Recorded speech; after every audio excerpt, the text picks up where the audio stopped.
అంటే ఇప్పుడు ఆఫీస్‌కి వెళ్ళే వాళ్ళకి వాటర్ తాగడం అంతగా కుదరదు కదా మేడం. అలాంటి వాళ్ళు ఎక్కువ టీ, కాఫీలు తాగుతూ ఉంటారు కదా! ఓకే. నార్మల్ పీపుల్ గాని ఎవరైనా కానీ మినిమమ్ 3 లీటర్స్ తాగాలి అని చెప్తూ ఉంటారు. ఆ! అంటే ఆ టీ, కాఫీలు కూడా ఇందులోకి కౌంట్ అవుతాయా ఎలా? ఇట్స్ వెరీ గుడ్ క్వెషన్ అండి నిజంగా.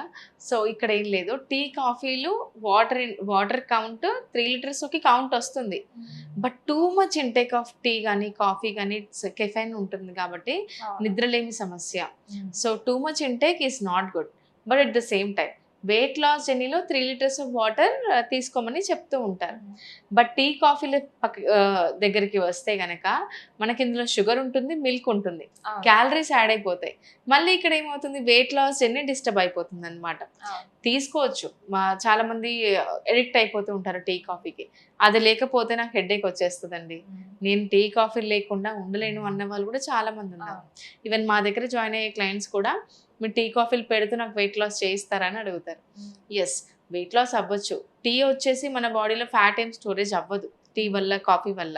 కానీ సమ్‌వాట్ మన వెయిట్ లాస్ అనేది డిస్టర్బ్ చేసేస్తది because of the okay. Calorie count.